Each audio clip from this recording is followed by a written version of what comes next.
The alarm bells rang through the massive space station above Zentara Prime. Admiral Lisa Carter felt her stomach twist as she watched the emergency lights flash red across the command deck of the UES Defiance. Outside the thick windows, hundreds of alien ships moved like angry wasps around the Council's homeworld. "Captain Morrison, what's our status?" Carter asked, her voice steady despite the fear crawling up her spine. Jake Morrison looked up from his control panel, sweat beading on his forehead. "All systems green, Admiral. But those Council ships, and there's more of them than we've ever seen in one place." Carter nodded. She had expected this. When the strange metal probe had appeared in Earth's solar system 3 months ago, it had shut down every defense satellite humanity owned with a single pulse. The message it delivered was simple and terrifying. "Come to Zentara Prime for judgment. You have 30 days." Now here they were, in humanity's only deep space warship, surrounded by an alien fleet that could turn Earth into space dust without breaking a sweat.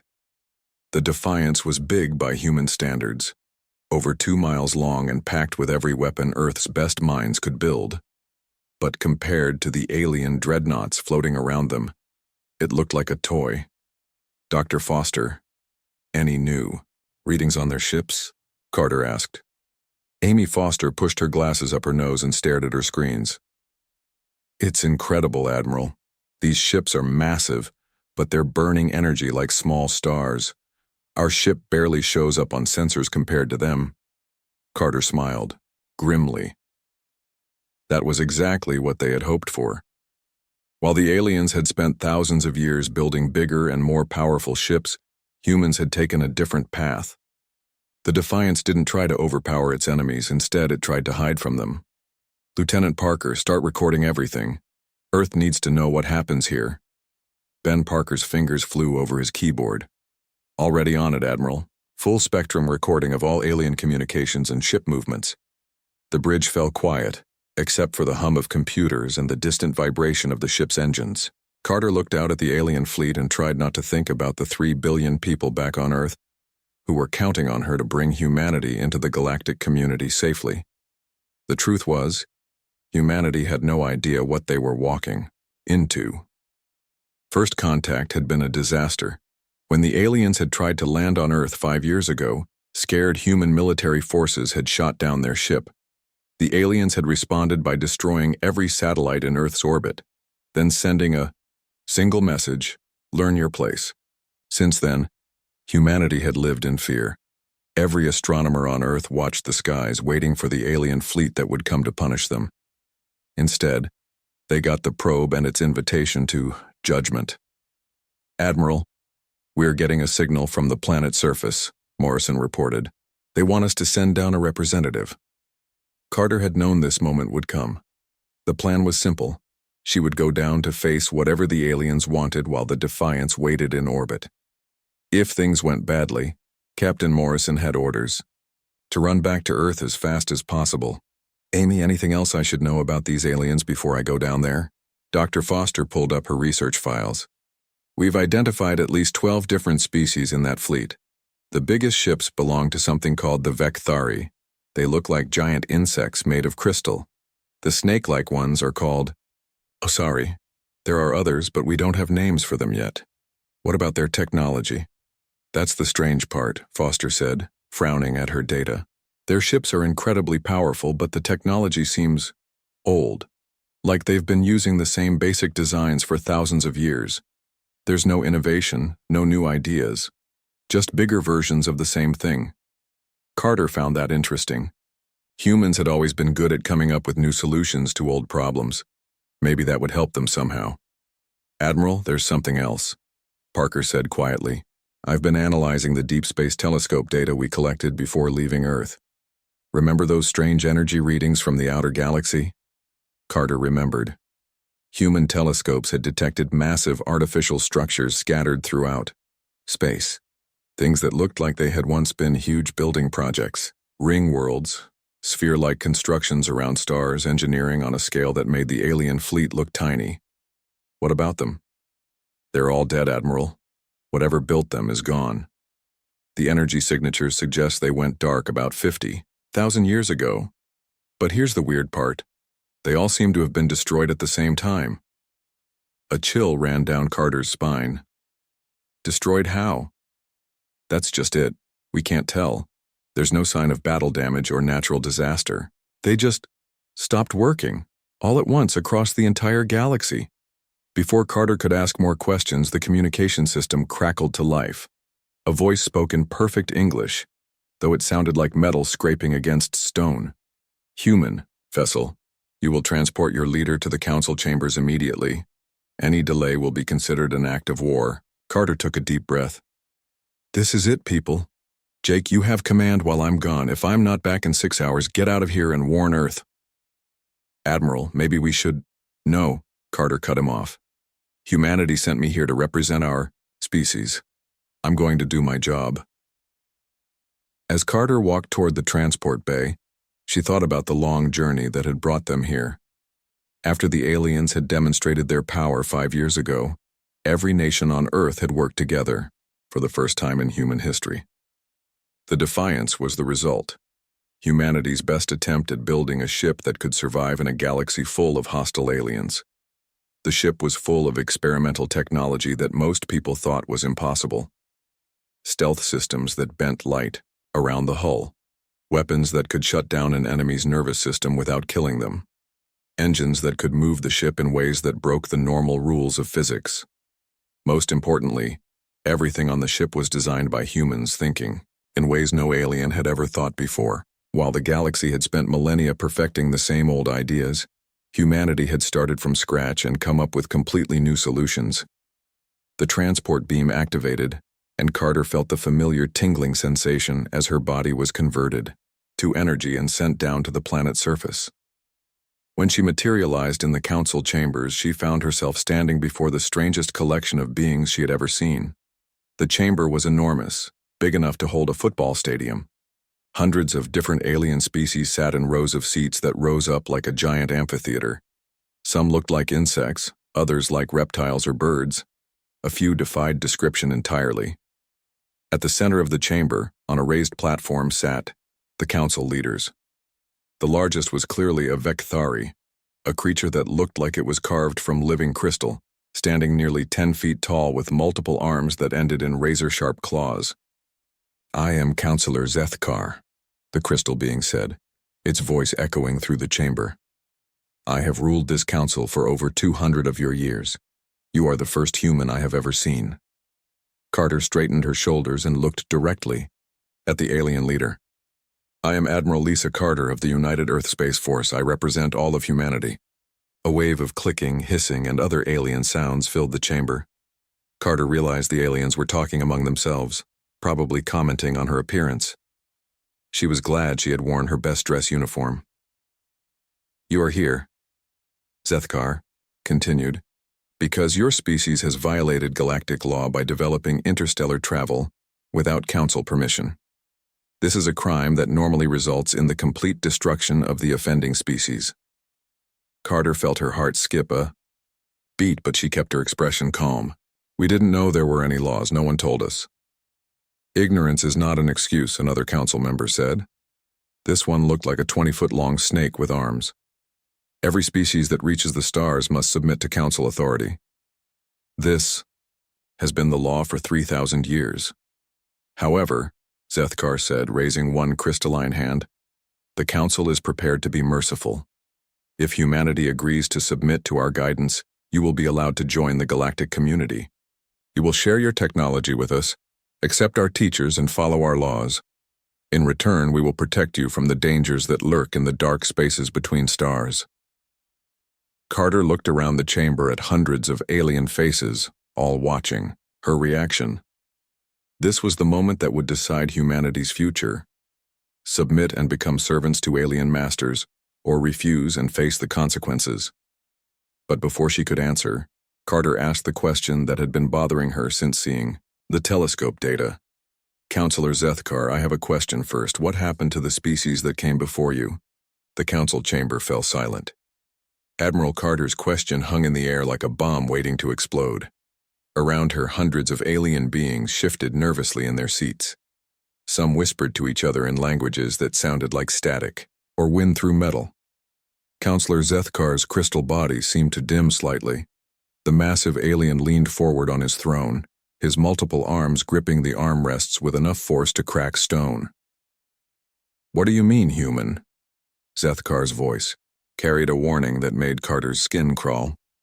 Carter kept her voice steady and respectful. "Our telescopes have detected massive artificial structures throughout the galaxy. Ring worlds, stellar engineering projects, constructions that dwarf anything we see today.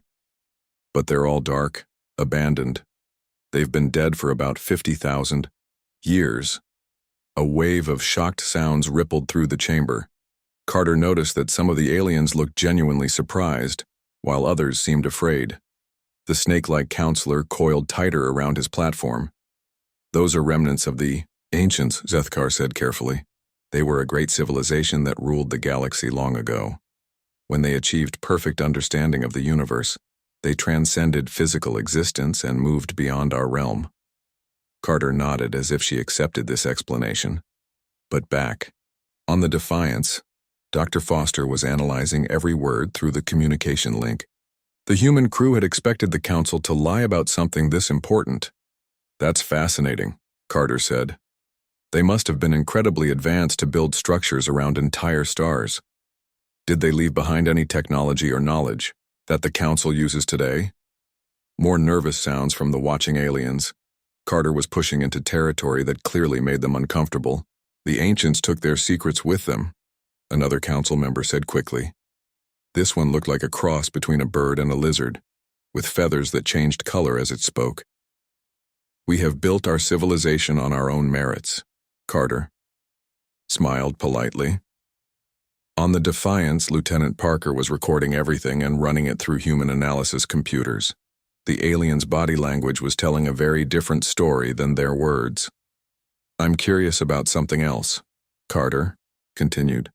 "How many species have joined the council over the past 1,000 years?" Zethkar's crystal form brightened again, seeming more comfortable with this question.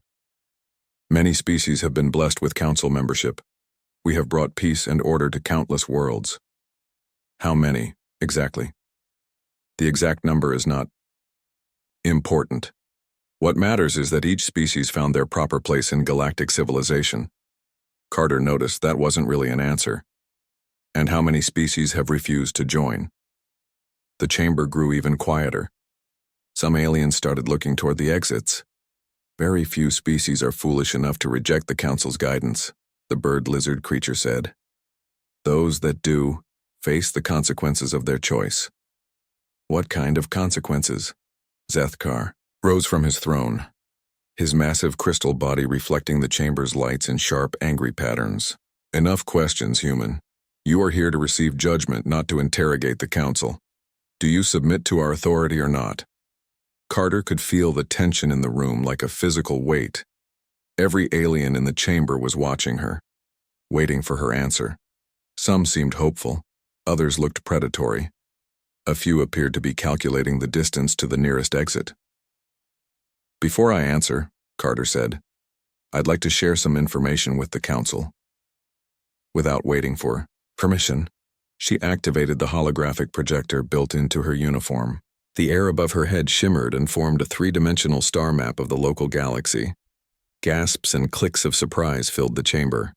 The hologram showed not just stars, but the locations of all the ancient structures human telescopes had detected, thousands of them, scattered across every sector of known space.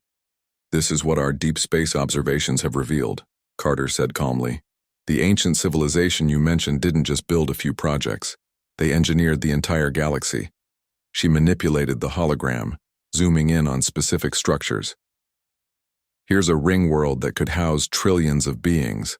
There's a Dyson sphere that was harvesting the complete energy output of a star. Over here is what looks like a massive space elevator stretching between two planets." The aliens stared at the display in shocked silence. Many of them had clearly never seen anything like this before. "But here's the interesting part," Carter continued. "These structures didn't fail gradually over time. They all went dark at exactly the same moment, 50,000 years ago. Our analysis suggests they were deliberately shut down." "Impossible," Zethkar said. but his voice sounded less certain than before. Is it? Carter asked. Because we've also detected something else. Signs of systematic destruction on dozens of worlds that once supported advanced civilizations. Always. The same pattern. Rapid technological advancement followed by sudden extinction. The hologram shifted to show a series of dead worlds. Each one showed the same story. The remains of great cities, evidence of space technology, then nothing but radiation-scarred rock. It looks like someone has been very carefully managing this galaxy for a very long time, Carter said. Preventing any species from becoming too advanced, too independent, too dangerous. By now, some of the aliens in the chamber were openly panicking. Several species had gotten up and were heading for the exits. Others huddled together, whispering frantically. You know nothing about galactic history, the snake-like counselor hissed. You are a young species making wild guesses about things beyond your understanding. Maybe, Carter agreed.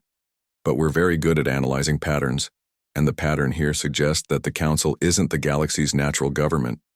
You're more like caretakers, keeping things stable for someone else. Zethkar's crystal body flared with angry light. Even if your ridiculous theories were true, it changes nothing. The Council maintains order. We prevent chaos. We keep the peace. Whose peace? Carter asked quietly. The question hit the chamber, like a physical blow. Even the few aliens who had been trying to maintain their composure began to look shaken. On the Defiance, Dr. Foster was analyzing the Council fleet's communications. Admiral, she said through the comm link, you need to hear this. We're picking up massive data transmissions from the Council ships. They're sending reports to someone or something at the edge of the galaxy. Carter kept her expression neutral, but her heart started beating faster. Counselor Zethkar, who receives your reports? We report to no one, Zethkar said. But now, he sounded like he was trying to convince himself as much as Carter. Our sensors suggest otherwise, Carter replied. High-energy transmissions, heavily encrypted, directed toward the galactic rim. Someone is very interested in what happens here today. The crystal alien's multiple arms began to shake. You don't understand what you're dealing with, human.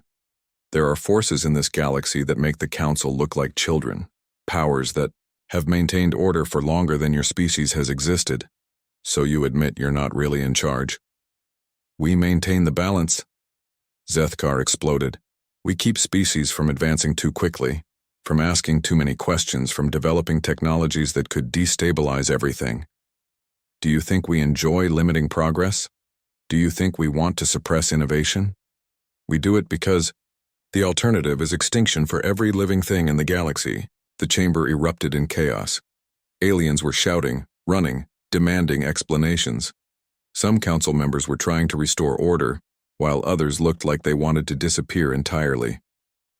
Through the noise, Carter heard something that made her blood run cold. Dr. Foster's voice over the comm, tight with fear. Admiral, we're detecting massive energy signatures at the galactic rim. Something big is powering up out there. Really big. Carter looked up at Zethkar, who seemed to have aged 1,000 years in the last few minutes. You've triggered the protocols, the crystal alien whispered. They know about you now. They know humanity is different. The architects are coming. The architects? The true rulers of this galaxy, Zethkar said, collapsing back onto his throne. And now they're going to come here to deal with the species that asked too many questions. In the distance, alarms began to sound across the Council fleet. On the Defiance, Captain Morrison's voice came through the comm with barely controlled panic. Admiral, you need to get back up here right now. We've got contact with something at the edge of the system, and it's big enough to have its own gravity field. Carter looked around the chaos of the Council chamber, at the terrified aliens who had just learned that their carefully maintained galaxy was about to change forever. Counselor Zethkar, she said quietly, I think we need to talk. Admiral Carter materialized back on the bridge of the Defiance to find her crew in controlled panic.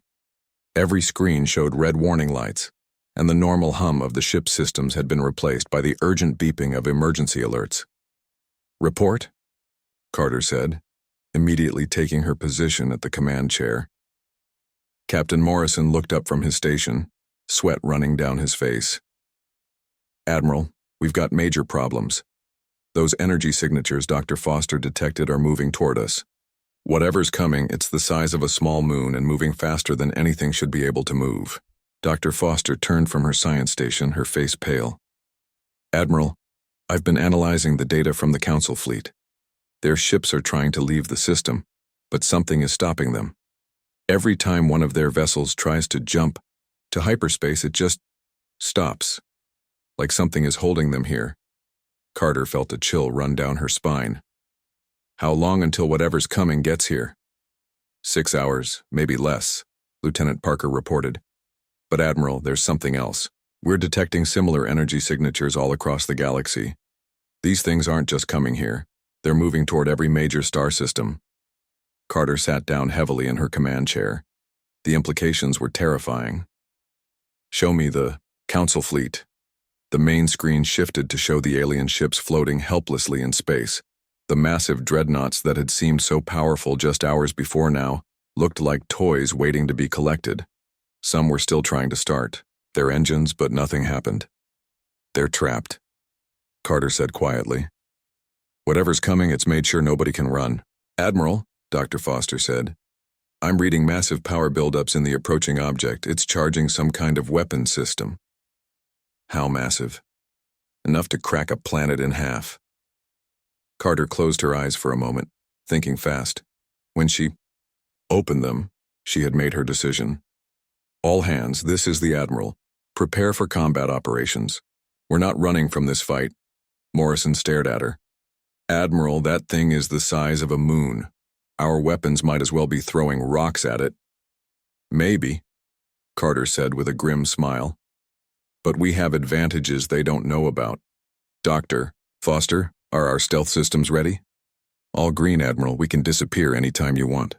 Carter nodded. Humanity had spent 5 years preparing for this moment, ever since the aliens had first demonstrated their power.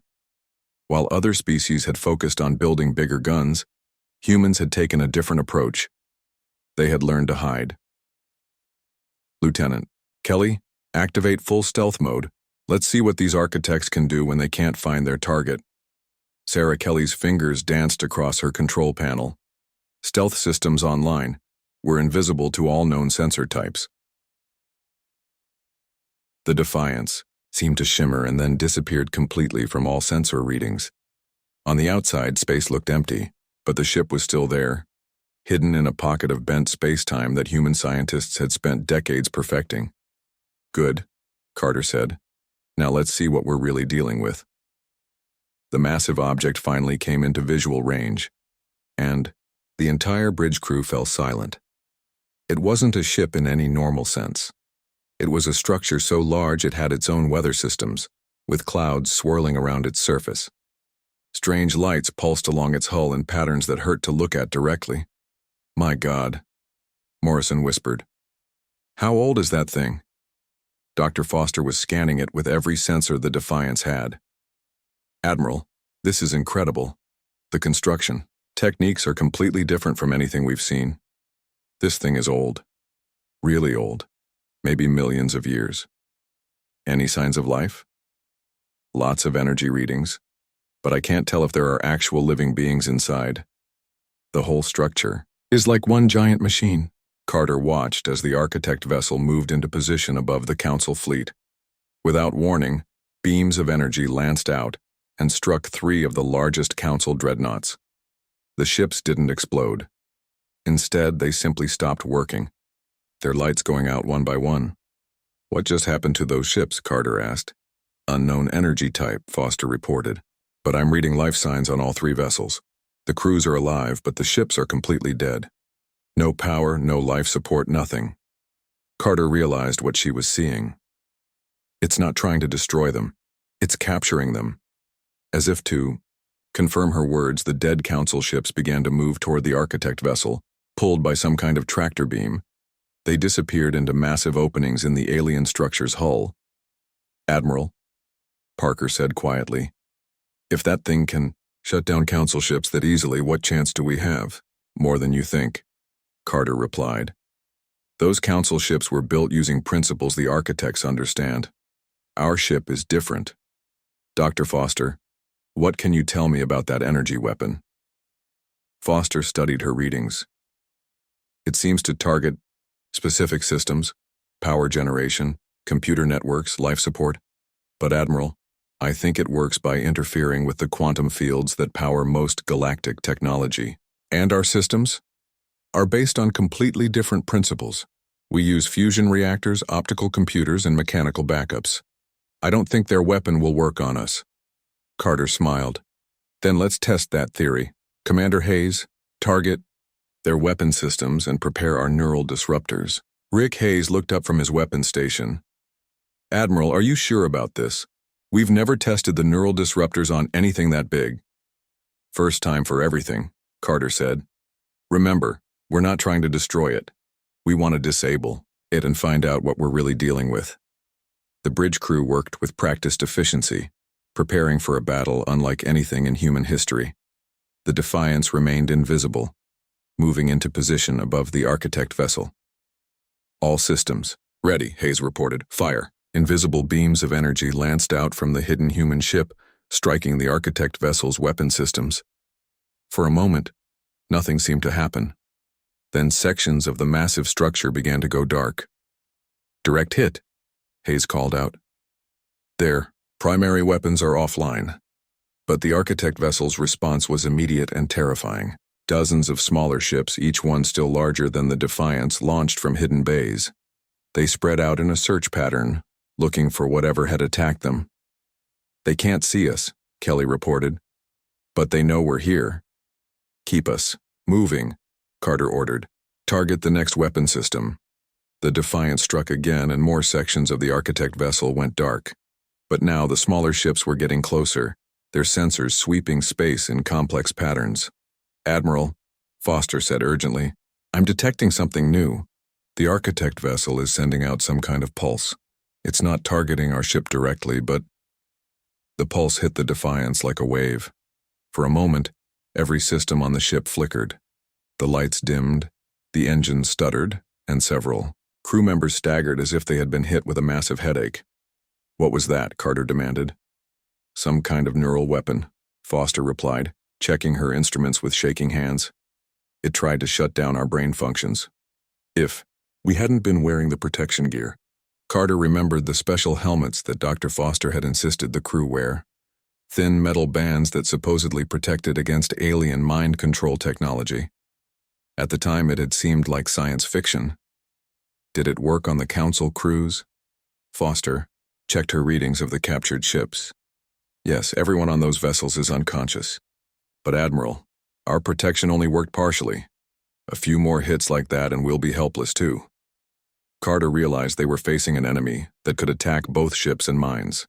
The architects weren't just technologically advanced. They had weapons that could shut down consciousness itself. New plan, she said.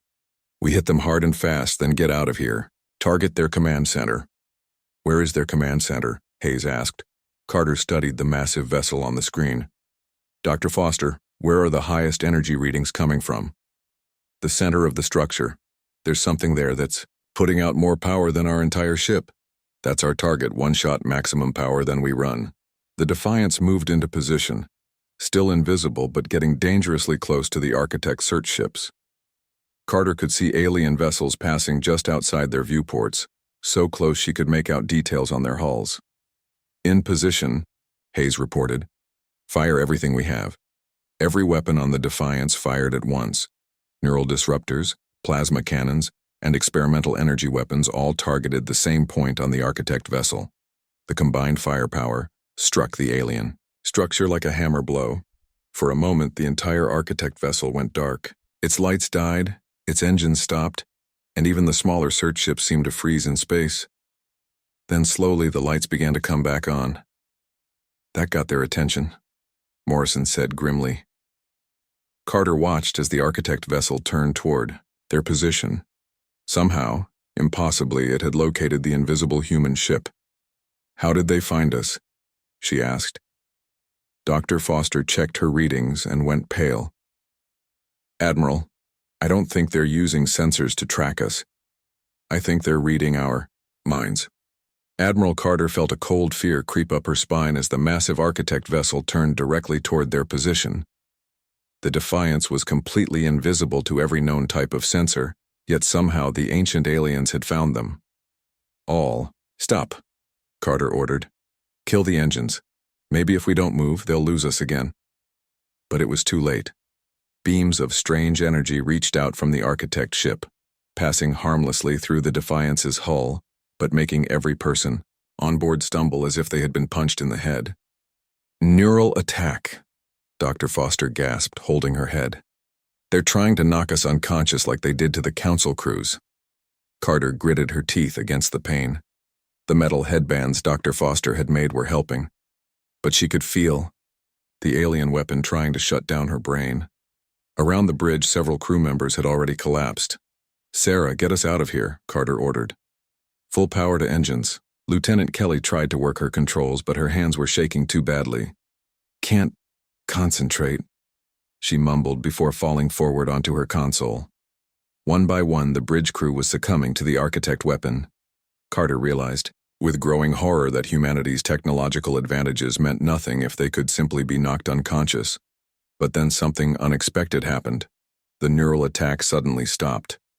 What? Carter began, then saw why. The Defiance's computers were displaying a message that made her heart skip a beat. Incoming transmission from multiple sources. Put it on screen, Carter said weakly. The main display filled with dozens of alien faces. But these weren't the terrified council members from before. These aliens looked angry, determined, and very much awake. Human ship, one of them said. It was a Vekthari, but not Counselor Zethkar. This one was smaller, younger, with crystal formations that glowed bright blue instead of the council leader's dim gray. This is Captain Veltar of the Free Vekthari Resistance. We have been monitoring your battle with the architects. Your attack on their command center temporarily disrupted their control systems. Carter blinked in surprise. Resistance?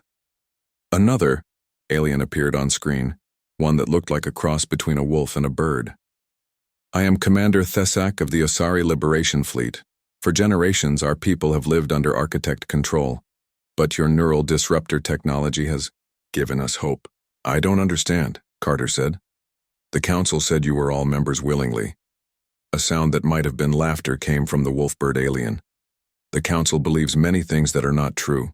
The architects have been controlling our minds for thousands of years, making us think we chose to submit. But your weapons disrupted their control signals.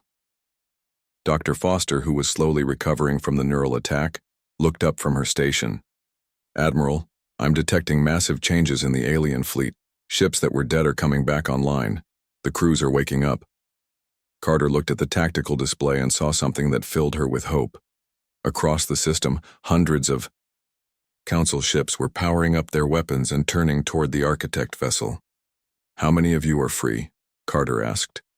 More than the architects expected, Captain Veltar replied. Your attack freed nearly half the fleet. For the first time in millennia, we can think clearly about what has been done to us. The architect vessel seemed to realize what was happening. It began launching more of its smaller ships, and these opened fire on the newly awakened alien vessels. But something was different about this battle. The council ships, no longer held back by mental programming, fought with a fury that surprised everyone. Admiral, Morrison said, getting back to his feet, the aliens are asking for our help. They want to coordinate attacks. Carter made a decision that would change galactic history. Open a channel to all free ships. This is Admiral Carter of the human vessel Defiance. We stand with you against the architects. What followed was unlike any battle the galaxy had ever seen. For the first time in 50,000 years, organic beings fought back against their ancient oppressors with clear minds and free will.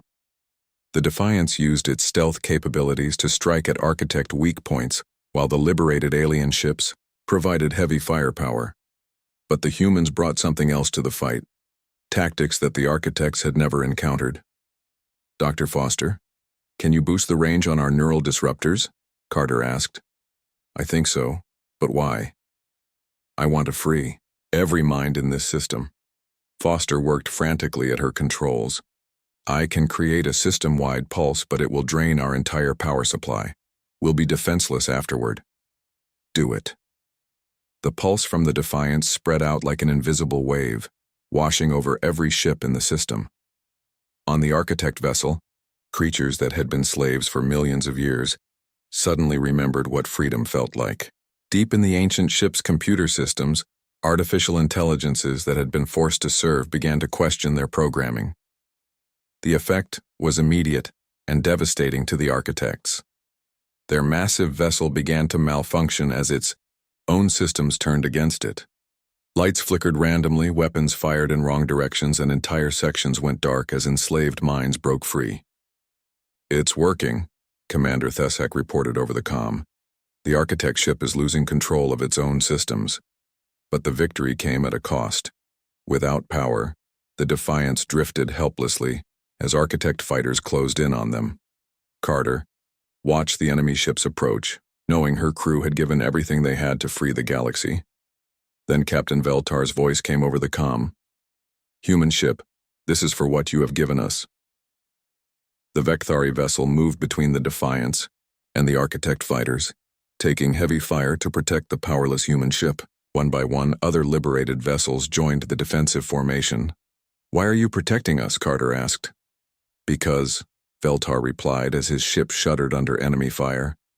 "You showed us something we had forgotten. You showed us that freedom is worth fighting for, even against impossible odds." The battle raged for hours. The Architect vessel, huge as it was, could not fight effectively with half its systems in rebellion. Slowly, inevitably, it began to lose power.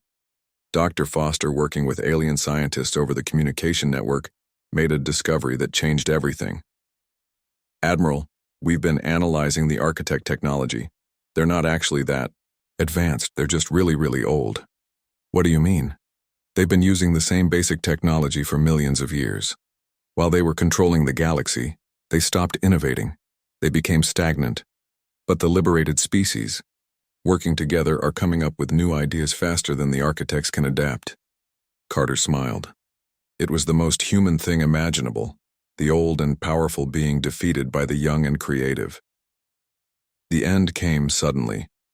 The massive Architect vessel, overwhelmed by rebellion from within and attack from without, simply stopped fighting. Its lights went out, its weapons fell silent, and it began to drift like a dead moon. "Is it over?" Morrison asked. Before Carter could answer, every sensor on every ship in the system detected the same thing. Massive energy signatures throughout the galaxy were going dark. Architect vessels that had ruled the stars for eons were powering down, one by one. "Admiral," Dr. Foster said in wonder, "I think we've won, not just here, but everywhere. When we freed the minds in this system, it started a chain reaction. Liberation signals are spreading across the galaxy at faster than light speed." Carter looked out at the alien ships that had fought beside them. Former enemies had become allies, in the space of a few hours, united by the simple idea that no being should be enslaved by another. "Open a channel to all ships," she said. When the connection was established, Carter spoke words that would be remembered for thousands of years. "This is Admiral Lisa Carter of Earth. Today the galaxy remembers what freedom means. From this moment forward, no species will kneel to another. No mind will be enslaved. No people will be forced to surrender their right to think, to grow, to choose their own destiny." Across the system, across the galaxy, voices in 100 different languages echoed the same sentiment. The age of the Architects was over. The age of freedom had begun. But in the depths of space, in places where no organic mind had ever traveled, other ancient powers stirred. The Architects had been only the beginning. 3 months after the Battle of Zentara Prime, Admiral Carter stood on the observation deck of the newly constructed Freedom Station, watching ships from dozens of species work together to build humanity's first permanent base outside the solar system. The massive space station orbited a neutral world that had been chosen as the headquarters for what the aliens were calling the Free Galactic Alliance. It was strange to think that just a few months ago, most of these species had been enemies or strangers. Now Vecthari engineers worked alongside human technicians, while Asari scientists shared research with Earth's best minds. The galaxy was changing faster than anyone had thought possible. "Admiral," Captain Morrison said, walking up beside her, "the morning briefing is ready. We've got reports from liberation fleets across the galaxy." Carter nodded, still amazed by how much had changed. After the Architect defeat, species after species had thrown off the mental controls that had kept them docile for millennia. But freedom, it turned out, was more complicated than anyone had expected. In the briefing room, representatives from over 50 species gathered around a massive holographic display showing the current state of the galaxy. Dr. Foster was explaining the latest discoveries to the assembled delegates. "The good news," Foster said, "is that we've successfully freed over 90% of known inhabited systems. The Architect control networks are completely shut down." A cheer went up from the alien representatives. Captain Veltar, who had become the unofficial leader of the liberated Vecthari, clicked his crystal arms together in approval. "However," Foster continued, "we're facing some unexpected challenges. Many species have been under mental control for so long that they've forgotten how to govern themselves. Some worlds are experiencing civil wars as different groups try to establish new governments." Commander Thesak, the Wolfbird Osiri leader, spoke up. "My people have the same problem. We remember being angry about our enslavement, but we've forgotten how to make decisions without the architects telling us what to do." Carter had seen this problem developing across the galaxy. Freedom was wonderful, but it came with responsibility. Species that had been told what to think for thousands of years suddenly had to figure out how to think for themselves. "There's also the matter of the architect technology," Dr. Foster continued. "We've captured hundreds of their vessels, and each one contains scientific knowledge that could advance our understanding by thousands of years. But we need to be careful about how we use it." Lieutenant Parker, who had been promoted to head of xenoarchaeology, brought up another concern. "We found evidence that the architects weren't the first galactic rulers.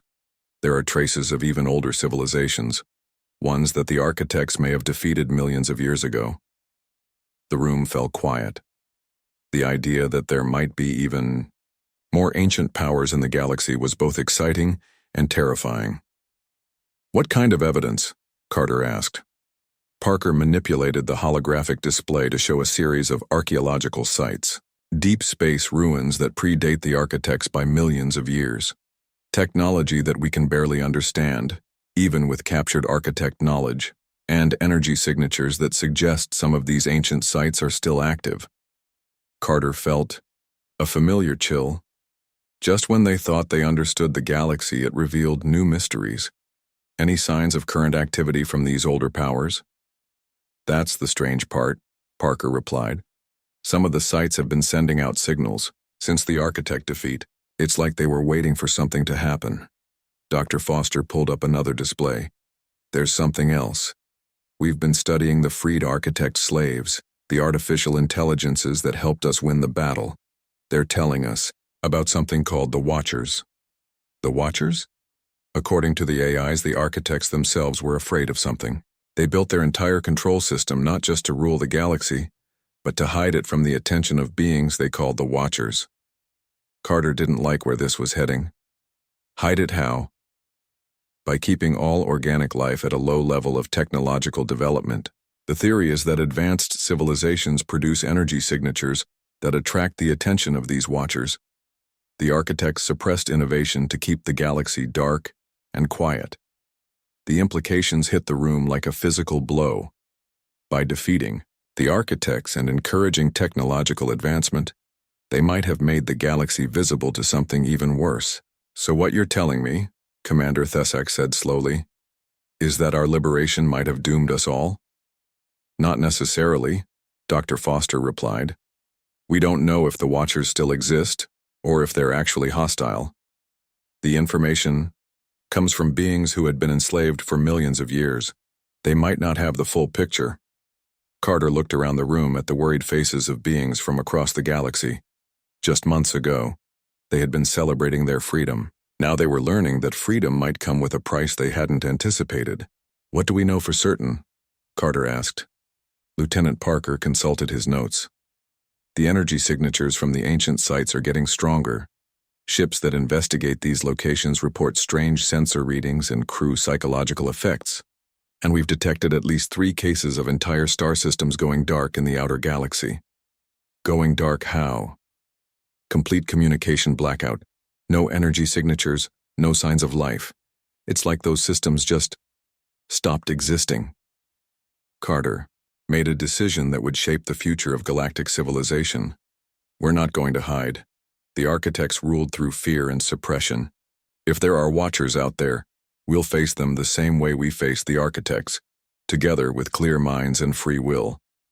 Captain Veltar's crystal body brightened with approval. The human is right. We have spent too long living in fear.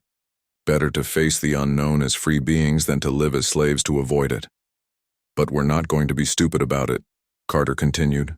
We need to prepare, share all our knowledge, develop new technologies, and build defenses that the galaxy has never seen before.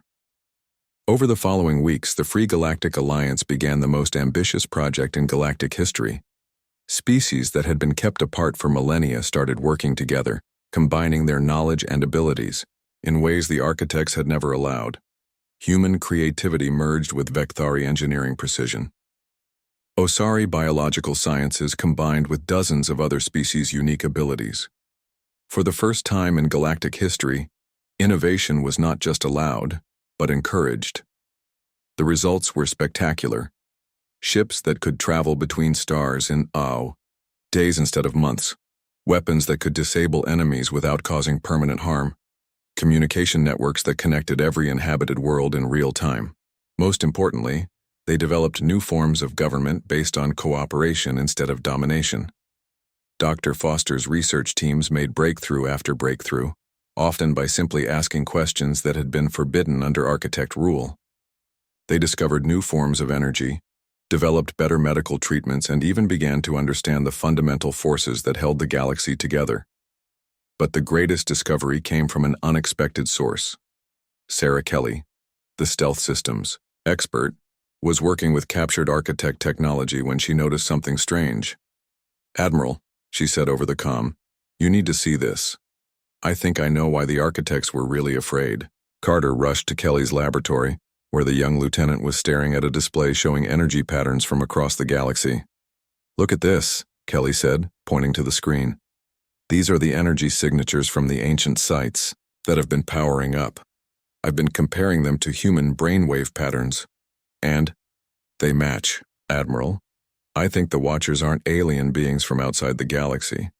I think they're the galaxy itself, the combined consciousness of every advanced civilization that ever existed." Carter stared at the data, trying to understand the implications. "You're saying the galaxy is alive?" "More than that. I think every time a civilization reaches a certain level of advancement, it becomes part of a galactic mind. The architects were afraid that if they let organic life advance too far, it would join this consciousness, and they would lose control. But that's..." Carter paused, thinking. "That's not something to be afraid of. That's something wonderful." Kelly smiled. "Exactly. The architects saw evolution as a threat, but humans see it as an opportunity." 6 months later, Admiral Carter stood once again on the observation deck of Freedom Station. But now she wasn't alone. Beside her stood representatives from hundreds of species, all working together to build a better galaxy. In the distance, she could see the construction sites where the next generation of starships were being built. Ships designed not for war but for exploration. Vessels that would carry the message of freedom to every corner of the galaxy. Dr. Foster approached with a smile on her face. "Admiral, we've just received confirmation from the Outer Rim. The last architect stronghold has surrendered peacefully. The galaxy is officially free." Carter nodded, but her attention was focused on something else. In the depths of space, barely visible even to their most advanced sensors, she could see new lights beginning to shine. Ancient sites were awakening, not with menace, but with welcome. The galaxy was indeed becoming conscious, but not in the way the architects had feared.